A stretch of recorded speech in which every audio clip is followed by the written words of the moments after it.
Hello, જો આપણે ધોરણ 8 વિજ્ઞાન પાઠ 1 પાક ઉત્પાદન અને વ્યવસ્થાપન, છેલ્લે આપણે આમાં ભૂમિને તૈયાર કરવી, બરાબર, કે જેમાં આપણે ખેડ કરવી, જમીનને સમતલ કરવી, બરાબર, અને એના માટે વપરાતા જે કેટલાક સાધનો છે જેમ કે દાંતી છે, હળ છે, બરાબર, ખરપીઓ છે, આ બધા વિશે આપણે થોડી ઘણી વાત કરી હતી, એટલે કે ચલાવી હતી, બરાબર. હવે જમીન તો ચલો તૈયાર થઈ ગઈ, ખેડ કમ્પ્લીટ થઈ ગયું, બધું થઈ ગયું, બરાબર, પણ પછીનો જે મુદ્દો આવે છે એ કયો છે? તો પછીનો જે મુદ્દો આવે છે એનું નામ છે વાવણી. તો વાવણી શું છે? તો પાક ઉત્પાદન માટે સૌથી જે મહત્વનો તબક્કો છે એ વાવણી છે, બરાબર, કે જેમાં બીજની જે વાવણી કરવાની હોય છે આપણે, બરાબર, જે પાક વાવવાનો હોય એ બીજની શું કરવાની હોય છે? ત્યાં વાવણી કરવાની હોય છે. તો એ બીજ જે છે, બરાબર, એ કેવા હોવા જોઈએ? તો સારી ગુણવત્તાવાળા, બરાબર, સારી ગુણવત્તાવાળા અને કેવા તંદુરસ્ત જે બીજ હોય કે જેમાંથી આપણને પાક ઉત્પાદન સારું એવું થાય, સારી ગુણવત્તાવાળું થાય, એ પ્રકારે બીજની જે છે એ પસંદગી કરવામાં આવતી હોય છે, બરાબર છે. હવે કઈ રીતે ખબર પડે કે બીજ આમ જસ્ટ ખાલી એક સામાન્ય પ્રયોગ દ્વારા આપણે સમજવું હોય કે બીજ કયા સારા, તો આપણે એ બીજ જે છે, બરાબર, એક પાત્ર લેવાનું અને એમાં પાણી ભરવાનું, ત્યારબાદ એમાં આપણે જે બીજ છે એ નાખી દેવાના. તો જો બીજ એ તળિયે બેસી જતા હોય, બરાબર, તો એ બીજ જે છે એ સારા છે, બરાબર છે. અને જે બીજ પાણી ઉપર તરતા હોય એનો મતલબ એવું છે કે એ ક્ષતિગ્રસ્ત છે, અંદરથી પોલા થઈ ગયેલા છે, મતલબ એ જે છે એ હલકી ગુણવત્તાના છે, એવા બીજ આપણે વાપરવા જોઈએ નહીં, બરાબર છે. હવે વાવણીની વાત કરીએ છીએ, એમાં પરંપરાગત ઓજાર, વાવણી માટે જે પહેલેથી જે જૂના જમાનામાં જે ઓજારો વપરાતા હોય એની વાત કરવામાં આવે છે અહીંયા. તો પરંપરાગત રીતે બીજની વાવણી કરવા માટે વાપરવામાં આવતું ઓજાર એ શું છે? તો એ ગળણી આકારનું હોય છે. બીજને ગળણીની અંદર નાખવાથી તે ધારદાર અણીવાળા છેડાયુક્ત 2-3 પાઇપમાંથી પસાર થાય છે અને આ છેડાઓ માટીમાં ખૂંપી ત્યાં બીજનું સ્થાપન કરતા હોય એવું જોવા મળે છે, બરાબર છે. ફરી બોલું છું, બરાબર, કે પરંપરાગત રીતે બીજની વાવણી કરવા માટે જે સાધનો વપરાય છે એ કેવા આકારનું હોય છે? તો ગરણી આકારનું હોય છે. એ ગરણી આકારમાંથી જે બીજ છે એ 3-4 પાઇપમાંથી પસાર થતા હોય છે અને એના છેડાઓ ક્યાં હોય? માટીની અંદર. એટલે આ રીતે પાઇપ દ્વારા એ બીજ જે છે એ માટીની અંદર જતા રહેશે, બરાબર. આ રીતે વાવણી કરવામાં આવતી હોય છે, બરાબર છે. હવે આધુનિક સાધન જે છે એ આ પ્રકારનું છે, જો આના વાવણીઓ કહેવાય, આ રીતે આધુનિક સાધન છે. આ રહ્યું જે છે એ ઉપર ગરણી જેવું જે કહેતા હતા ને, આમાં આ છે, આમાંથી બીજ જે છે એ આ રીતે રોપવામાં, પછી આ 1, 2, 3, બરાબર, આ જે ધારો અમુક જે છે, બરાબર, એના મારફતે જે બીજ છે એ ક્યાં જતા રહે? જમીનની અંદર જતા રહેશે. તો આ રીતે વાવણીયા દ્વારા, આ જે છે એ આધુનિક સાધન છે, બરાબર. અને જે પરંપરાગત સાધનની જે વાત કરી એ આ રીતનું છે, જો આ રહ્યું, આ ગરણી આકારનું છે જેની અંદર બીજ છે એ નાખવામાં આવે છે, એની સાથે બીજી 2-3 ધારદાર પાઇપ જેવી રચના હોય છે જે જમીનની અંદર સુધી પહોંચે છે અને ત્યાં એ બીજને રોપવાનું કામ કરતું જોવા મળે છે. તો આ રીતે જે છે એ બીજની વાવણી કરવામાં આવતી હોય છે, બરાબર છે. હવે આગળ વાત કરીએ તો શું? વાવણીઓ, બરાબર. તો આજના જમાનામાં ટ્રેક્ટર દ્વારા સંચાલિત વાવણીઓ જે છે એ કોના દ્વારા સંચાલિત છે? તો ટ્રેક્ટર દ્વારા. યાદ રાખજો, શેની વાત કરી રહ્યા છે આપણે? વાવણીઓ જે છે આધુનિક સાધન છે એની વાત કરવાની છે, જે બીજ વાવવા માટે વપરાય છે. તો ટ્રેક્ટર દ્વારા સંચાલિત જે વાવણીઓ છે એને ઇંગ્લિશમાં સીડ ડ્રીલ કહેવાય. સીડ એટલે બીજ, બરાબર, જેને અંદર રોપવા એટલે સીડ ડ્રીલ, બરાબર, સીડ ડ્રીલ તરીકે એને ઓળખવામાં આવે છે. તો તેના દ્વારા બીજમાં સમાન અંતર તેમજ ઊંડાઈ જે છે એ નિશ્ચિત રહે છે, બરાબર. આનાથી પક્ષીઓ દ્વારા બીજને થતું નુકસાન અટકાવી શકાય છે. સીડ ડ્રીલ દ્વારા રોપણી કરવાથી સમય અને મહેનત બંનેનો બચાવ થાય છે, બરાબર. આ સાધનથી આપણે જો બીજની વાવણી કરીએ તો ઝડપી વાવણી થઈ જશે, એટલે કે સમય પણ બચશે અને જે મહેનત જે છે એ પણ ઓછી થાય છે, બરાબર છે. બે છોડની વચ્ચે થતી ગીચતાને રોકવા માટે આપણે ચોક્કસ અંતર બીજની વચ્ચે રાખવું જરૂરી છે, બરાબર. બે પાક હોય દાખલા તરીકે, તો એમની વચ્ચે એક ચોક્કસ અંતર હોવું જરૂરી છે. કેમ? કારણ કે આ જે પાક છે એ પણ જમીનમાંથી પોષક તત્વોનું શોષણ કરશે, આ જે પાક છે એ પણ જમીનમાંથી પોષક તત્વો શોષણ કરશે.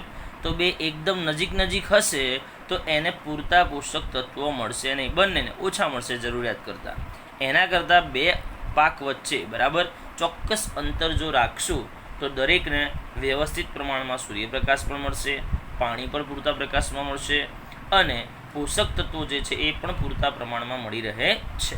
આમ બે પાક વચ્ચે ગીચતા એટલે કે જે એકદમ નજીક નજીક જે છે બરાબર એ રોકવું હોય તો પહેલેથી જ આપણે એ બંને વચ્ચે જે જ્યારે બીજ વાવતા હોય ને ત્યારથી જ નક્કી કરી લેવું જોઈએ, કારણ કે જે પ્રમાણે બીજ વાવ્યા હશે એ જ પ્રમાણે છોડ ઉગવાના છે, બરાબર છે. તો પહેલેથી બીજ રોપતી વખતે બે બીજ અથવા બે છોડ વચ્ચે ચોક્કસ અંતર જે છે એ રાખી દેવું જોઈએ, જેથી કરીને દરેક છોડ જે છે દરેક પાક છે એને પૂરતા પ્રમાણમાં પ્રકાશ, પોષક તત્વો અને પાણી મળી રહે છે. હવે ચલો બીજ તો વાવી દીધા બરાબર. પહેલાં આપણે જમીન તૈયાર કરી દીધી, ખેડ કરીને સમતલ કરી દીધું, બધું કરી દીધું. પછી યોગ્ય સારા પ્રમાણમાં સારી ગુણવત્તાવાળા તંદુરસ્ત બીજ છે એને વાવણીયાની મદદથી આપણે વાવણી કરી દીધી. હવે શું કરવાનું છે? તો હવે ખાતર તો આપવું પડે ને. શું આપવું પડે? ખાતર, બરાબર. તો ખાતરમાં બે પ્રકાર આપ્યા છે આપણને, કુદરતી ખાતર અને બીજું છે કૃત્રિમ ખાતર. આ બે આપેલા છે આપણને, બરાબર છે. કુદરતી ખાતર અને કૃત્રિમ ખાતર, બરાબર. તો ખાતર શું છે તો જુઓ, વનસ્પતિના તંદુરસ્ત વિકાસ માટે. કેવા વિકાસ માટે? વનસ્પતિના તંદુરસ્ત વિકાસ માટે પોષક દ્રવ્ય સ્વરૂપે જે પદાર્થોને માટીમાં ઉમેરવામાં આવે છે તેને ખાતર કહેવાય, બરાબર છે. કારણ કે વનસ્પતિને જરૂરી બધા પોષક તત્વો જમીનમાંથી ના પણ મળી રહે બરાબર આપમેળે, તો પછી એને ઉપરથી યોગ્ય પ્રમાણમાં ખાતર પણ આપવું જરૂરી હોય છે. હવે ભૂમિ પાકને, ભૂમિ એટલે જમીન, બરાબર. તો વનસ્પતિ જમીનમાંથી ખનિજ તત્વો જે છે એ શોષણ કરે છે, જે શેના માટે જરૂરી છે? પાકની યોગ્ય વૃદ્ધિ માટે. જેમ આપણા શરીરની વૃદ્ધિ માટે આપણે કેવો યોગ્ય પ્રમાણમાં જે પોષક તત્વો મળતા હોય એવો ખોરાક લઈએ છીએ, જેમ કે કાર્બોદિત છે, પ્રોટીન છે, ચરબી છે, વિવિધ ખનિજ ક્ષાર છે, વિટામિન છે, એ બધાથી ભરપૂર હોય એવો આપણે ખોરાક લઈએ છીએ, જેથી આપણી યોગ્ય પ્રમાણમાં વૃદ્ધિ થઈ શકે. તો પાકની પણ વ્યવસ્થિત વૃદ્ધિ થાય એના માટે એને શું મળવું જરૂરી છે? ખનિજ તત્વો મળવા જરૂરી છે, જે એને શેમાંથી મળે છે? તો જમીનમાંથી પ્રાપ્ત થાય છે, બરાબર છે. કેટલાક ક્ષેત્રમાં ખેડૂત ખેતરમાં એક પછી બીજો પાક ઉછેરે છે. આમ ખેતર ક્યારેય ખાલી હોતું નથી. તો તમે વિચારી શકો છો કે એક પછી એક કેમ પાક વાવવાનું ચાલુ જ રહે તો જમીનમાં જે છે એ ખનિજ તત્વોનું પ્રમાણ જે છે એ કેવું થઈ જતું હોય છે? ઓછું થઈ જતું હોય છે. તો એના લીધે આપણે શું આપવું જરૂરી છે? જે ખાતર છે એ આપણે ઉમેરવું જરૂરી છે, જેથી કરીને જમીનમાં જે પોષક દ્રવ્યો ઓછા થઈ ગયા છે એનું પ્રમાણ જળવાઈ રહે, બરાબર. જો આપણે જમીનમાં ખાતર નહીં નાખીએ તો જમીનમાંથી પોષક તત્વો ધીમે ધીમે ઓછા થતા જશે. પોષક તત્વો ઓછા થતા જશે તો પાકની વૃદ્ધિ અટકી જશે, ઉત્પાદન ઓછું થશે. માટે બરાબર જમીનમાં પોષક તત્વોનું પ્રમાણ જળવાઈ રહે એના માટે આપણે જમીનમાં શું આપવું જરૂરી છે? તો ખાતર. શું આપવું જરૂરી છે? ખાતર, બરાબર. ખાતર આપવું ખૂબ જરૂરી હોય છે. હવે આગળ સતત પાકને ઉગાડવાથી માટીમાં જે પોષક દ્રવ્યો ઓછા થઈ જાય છે, બરાબર. એના માટે એક જે ક્ષતિ એટલે કે જે એ ઓછપ થઈ છે તત્વોની એ પૂરી કરવા માટે જ આપણે કુદરતી ખાતર નાખીએ છીએ. અયોગ્ય અથવા અપૂરતા કુદરતી ખાતર આપવાથી છોડ નબળા પડી જાય છે. એટલે ખાતર પણ સારી ક્વોલિટીનું આપવું એટલે કે સારી ગુણવત્તાનું આપવું આપણે ખૂબ જરૂરી બની જતું હોય છે, બરાબર છે. હવે જો કુદરતી ખાતરની વાત કરીએ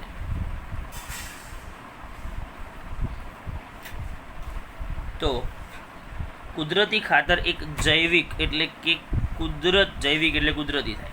જૈવિક એટલે શું થશે? સજીવોમાંથી અથવા તો કુદરતી રીતે, એવું એનો અર્થ થાય છે. તો કુદરતી ખાતર એ જૈવિક પદાર્થ છે જે શેમાંથી બનાવવામાં આવે છે? ખાસ તો જે વનસ્પતિ બરાબર અથવા પ્રાણીઓ, બરાબર. વનસ્પતિના સુકાઈ ગયેલા પર્ણ હોય એટલે એ વનસ્પતિ મૃત કહેવાય. પ્રાણીઓના મૃતદેહ એટલે કે એમના મૃત્યુ પામેલા શરીર, એ સિવાય પ્રાણીઓના મળમૂત્ર છે, બરાબર. આમ વનસ્પતિ અને પ્રાણીઓનું શું થશે? વિઘટન થશે. વિઘટન એટલે શું? વિઘટન એટલે શું? જો અહીં વ્યાખ્યા લખું છું, ધ્યાન આપજો.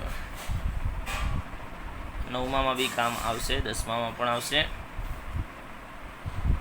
જટિલ, ધ્યાન આપજો, જટિલ કાર્બનિક દ્રવ્યોનું સરળ અકાર્બનિક ઘટકોમાં રૂપાંતર થવું, જેને વિઘટન તરીકે ઓળખવામાં આવે છે. તો આવું કોણ કરે છે વિઘટન? તો એના માટે છે કેટલાક પ્રકારની ફૂગ અને કેટલાક પ્રકારના બેક્ટેરિયા કે જે આ પ્રકારની પ્રવૃત્તિ એટલે કે વિઘટન કરે છે. માટે આ સજીવો શું કહેવાય? તો આ સજીવો વિઘટકો તરીકે ઓળખાય છે, બરાબર. કે જે શું કરે છે આ સજીવો? કોઈ મૃત શરીર કે પ્રાણીઓના જે ઉત્સર્ગ દ્રવ્યો છે, જે જટિલ સ્વરૂપે હોય છે, એનું સરળ સ્વરૂપમાં રૂપાંતર કરી નાખે છે, જેને વિઘટન કહે છે. અને જે આ વિઘટન કરે છે, જેમ કે ફૂગ અને બેક્ટેરિયા, તેને આપણે વિઘટકો તરીકે ઓળખીએ છીએ, બરાબર. તો ખેડૂત જે છે એ વનસ્પતિ અને પ્રાણીઓના મૃત શરીર, તેમના નકામો દ્રવ્યો, એ બધું ભેગું કરી, ધ્યાન આપજો હો, વનસ્પતિ અને પ્રાણીઓના જે નકામો કચરો છે, મતલબ કે એમના મળમૂત્ર છે, એમનું મૃત શરીર છે, આ બધાને એકઠો કરશે ખેડૂત, અને એને ક્યાં? એક ખાડો કરી એની અંદર એ બધું જે છે એ ભેગું કરી દેશે, બરાબર છે. ખાડામાં એકઠું કરી તેનું વિઘટન થવા માટે એને ખુલ્લા છોડી દે છે. આ વિઘટન કેટલાક સૂક્ષ્મજીવો, એ મેં કીધા તમને, ફૂગ અને બેક્ટેરિયા જે સૂક્ષ્મજીવો છે, એના દ્વારા આ બધા કચરાનું શું થશે? વિઘટન થશે, બરાબર છે. અને એ વિઘટન થઈ અને જે દ્રવ્યો બનશે એ કયા સ્વરૂપે વપરાય છે? તો એ વિઘટિત થયેલા દ્રવ્યો જે છે એ કુદરતી ખાતર તરીકે પછી એનો ઉપયોગ કરવામાં આવે છે, બરાબર. આ જે ખાતર થયું એ કેવું ખાતર થયું? એક પ્રકારનું કમ્પોસ્ટ, કુદરતી રીતે કમ્પોસ્ટ ખાતર કહેવાય વિઘટન દ્વારા. આ બધી વસ્તુમાં ખાલી આપણે એક વસ્તુ કરીએ, ઉમેરીએ, અળસિયો. જો કમ્પોસ્ટ ખાતર એટલે કે જો કુદરતી ખાતર અળસિયા દ્વારા તૈયાર કરવામાં આવ્યા હોય, અળસિયાના માધ્યમ દ્વારા, તો એને વર્મી કમ્પોસ્ટ ખાતર કહેવાય, બરાબર. ફક્ત વનસ્પતિ અને પ્રાણીઓના વિઘટન દ્વારા જે તૈયાર થયું હોય તો કમ્પોસ્ટ ખાતર, પણ અળસિયાના માધ્યમ દ્વારા જો એ તૈયાર કરવામાં આવે તો એને વર્મી કમ્પોસ્ટ ખાતર તરીકે ઓળખવામાં આવે છે. કેવું ખાતર? વર્મી કમ્પોસ્ટ, અથવા તો કે અળસિયાના ખાતર તરીકે ઓળખવામાં આવે છે, બરાબર છે. તો આ રીતે કુદરતી ખાતર જે છે એ બનાવવામાં આવતું હોય છે, બરાબર છે. હવે આગળ, હવે આ કુદરતી ખાતર તો પતી ગયું, બરાબર. હવે આપણે કૃત્રિમ ખાતરની વાત કરીશું. આ તો કુદરતી ખાતર હતું. કૃત્રિમ ખાતર,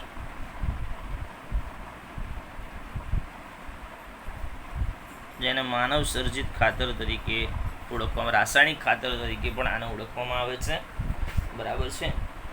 આ જે છે એ ફેક્ટરીઓમાં કે કારખાનાઓમાં મનુષ્ય જે છે તૈયાર કરે છે, માટે એને કૃત્રિમ ખાતર, માનવ નિર્મિત ખાતર અથવા તો કે ભાઈ રાસાયણિક ખાતર તરીકે આને ઓળખવામાં આવતું હોય છે.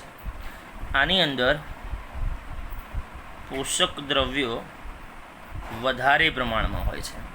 આમાં પોષક દ્રવ્યો ઓછા હોય છે, એટલે એને તમે વધુ પ્રમાણમાં નાખવું પડે, બરાબર. કુદરતી ખાતરનો ઉપયોગ જે છે એ વધુ પ્રમાણમાં કરી શકો છો અને કરવો પડે, અને એનાથી પાકને કોઈ આડઅસર કે એને નુકસાન પણ થતું નથી. જ્યારે કૃત્રિમ ખાતર તમે ઓછું નાખો છતાં પણ એમાંથી પોષક દ્રવ્યો વધારે મળી રહે છે. તો આનો જે ઉપયોગ છે એ કેવો કરવો જોઈએ? ઓછો કરવો જોઈએ, કારણ કે આની અંદર કેટલાક રસાયણો રહેલા હોય છે. તો જો કૃત્રિમ ખાતરનો આડેધડ વધુ પડતો ખેડૂત છંટકાવ કરે તો લાંબા ગાળે જે જમીન છે એ શું થાય છે? બગડી જાય છે, ફળદ્રુપતા ઘટી જાય છે, ઉત્પાદન ઘટવા લાગશે. આમ કૃત્રિમ ખાતરનો ઉપયોગ ખૂબ જ ઓછા પ્રમાણમાં કરવો જરૂરી છે, બરાબર. વધારે ના કરાય. કૃત્રિમ ખાતર આપણે કીધું કે કારખાનામાં તૈયાર કરવામાં આવે છે, બરાબર. જેમ કે જો કૃત્રિમ ખાતરના ઉદાહરણ યુરિયા ખાતર, બરાબર છે, પોટાશ ખાતર. આ યુરિયા ખાતરમાંથી સૌથી વધુ પ્રમાણમાં નાઇટ્રોજન મળી રહે છે, પોટાશ ખાતરમાંથી પોટેશિયમ વધારે પ્રમાણમાં મળી રહે છે. NPK ખાતરમાં 3 વસ્તુ છે. N એટલે નાઇટ્રોજન, P એટલે ફોસ્ફરસ, K એટલે પોટેશિયમ. તો આ ત્રણેયના મિશ્ર જે ખાતર છે એને NPK ખાતર તરીકે ઓળખવામાં આવે છે. N for nitrogen, P for phosphorus, K for potassium. તો આ ત્રણેય જે ખાતરનું મિશ્રણ છે એને NPK ખાતર તરીકે ઓળખવામાં આવે છે, બરાબર છે. તો આ જે છે એ કૃત્રિમ ખાતર છે. કૃત્રિમ ખાતર મનુષ્ય જે છે એ ફેક્ટરીઓ કે કારખાનામાં તૈયાર કરતું હોય છે. આપણે કલોલ બાજુ જઈએ, અહીંયા SG હાઈવે થઈને, બરાબર, સરખેજ ગાંધીનગર હાઈવે આપણે કહીએ છીએ. તો ત્યાંથી જો આપણે કલોલ બાજુ જઈએ તો આપણને વચ્ચે ડાબા હાથે એક ફેક્ટરી આવે છે, ઇફકો, IFFCO, ઇફકો, બરાબર. તો જે ઇફકો છે એ રાસાયણિક ખાતરની ફેક્ટરી છે, બરાબર છે, કે જેની અંદર આ રાસાયણિક ખાતરો તૈયાર કરવામાં આવતા હોય છે. શું નામ કીધું આપણે? ઇફકો, IFFCO. પછી બીજું આપણે કીધું કે રાસાયણિક ખાતરના ઉપયોગથી ઘઉં અને મકાઈ જેવા પાકની સારા પ્રમાણમાં ઉપજ થતી જોવા મળે છે. પણ મેં તમને કીધું ને કે કૃત્રિમ ખાતર ઉપયોગ કરવાનો, પણ કેવો? ખૂબ જ ઓછા પ્રમાણમાં. કારણ કે આ ખાતરના વધુ પડતા ઉપયોગથી જમીનની ફળદ્રુપતામાં ઘટાડો થાય છે, પાણીનું પ્રદૂષણ થાય છે, બરાબર છે. તો આ ઉપયોગ કરવાનો કેવો? બિલકુલ ઓછા પ્રમાણમાં. એની જગ્યાએ જો આપણે કુદરતી ખાતરનો વધુ પડતો ઉપયોગ કરીએ તો એનાથી જમીનને કોઈ નુકસાન થતું નથી. ઉપરથી જમીનની ફળદ્રુપતા સુધરે છે, બંધારણ સુધરે છે, તેની જળ શોષણ ક્ષમતા વધે છે. તો આ જે કુદરતી ખાતર છે એનાથી જમીનને ફાયદો થાય છે, જ્યારે કૃત્રિમ ખાતરના વધારે પડતા ઉપયોગથી જમીનને નુકસાન થાય છે. એટલે આ ખાતરનો ઉપયોગ જે છે એ આપણે ખૂબ ઓછા પ્રમાણમાં કરવો જોઈએ, બરાબર છે. હવે કુદરતી ખાતરના ઉપયોગથી આપણે કીધું ને સારું વસ્તુ છે કે ભાઈ એનાથી ફાયદો જ ફાયદો છે. કુદરતી ખાતરથી અને કૃત્રિમ ખાતરથી નુકસાન થાય છે, એટલે આપણે એ ધ્યાનમાં રાખવા જેવું છે. હવે આપણે વાત કરીએ પાકની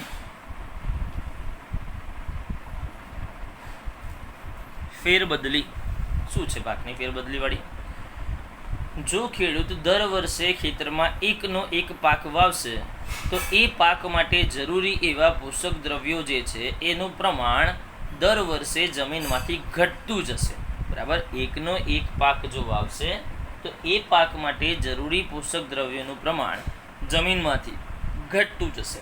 એના લીધે 1-2 વર્ષ પછી એનો એ પાક ઉગાડવાથી એ પાકની વૃદ્ધિ ઓછી થતી દેખાશે, એનું ઉત્પાદન ઓછું થશે, ગુણવત્તા પણ સારી નહીં રહે.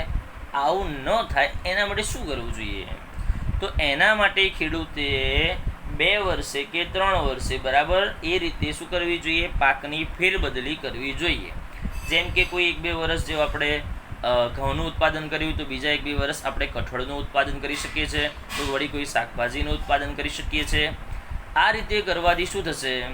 આમ પાકની ફેરબદલી કરવાથી જમીનમાં જે જરૂરી પોષક દ્રવ્યો છે એનું જે પ્રમાણ છે એ જળવાઈ રહે છે, બરાબર. પાકની ફેરબદલી કરવાથી જમીનમાં પાક માટે જરૂરી એવા જે પોષક દ્રવ્યો છે એનું પ્રમાણ છે એ જળવાઈ રહે છે. માટે ખેડૂતે પાકની ફેરબદલી કરવી જોઈએ. ફરી સમજાવું. દર વર્ષે એકનો એક પાક વાવવાથી એ પાક માટે જરૂરી એવા પોષક દ્રવ્યો છે એ જમીનમાં વર્ષે ઘટતા જશે, જેના લીધે પાકનું ઉત્પાદન ઘટી જશે, એની ગુણવત્તા બગડી જશે. આવું ન થાય એના માટે પાકની ફેરબદલી કરવી જરૂરી છે. મતલબ શું ફેરબદલી? એટલે કે એકનો એક પાક દર વર્ષે વાવ્યા વગર એમાં ફેરફાર કરવો. જેમ કે અનાજ વાવતા હોય તો એની જગ્યાએ બીજા વર્ષે કઠોળનું ઉત્પાદન કરવું, કઠોળનું ઉત્પાદન કરતા હોય તો બીજા વર્ષે કોઈ કપાસ કે કોઈ ચણા કે પછી કોઈ શાકભાજી કે એ રીતે કોઈ ચોક્કસ રીતે પાકની અદલબદલ કરવી દર વર્ષે કે 2 વર્ષે. એ રીતે એને પાકની ફેરબદલી કરવા કહેવામાં આવે છે, જેના લીધે જમીનમાં જરૂરી એવા જે પોષક દ્રવ્યો છે એનું પ્રમાણ જળવાઈ રહે છે. તો આને કહેવાય પાકની ફેરબદલી, જે કરવાથી ખેડૂતને ફાયદો થાય છે. બરાબર છે.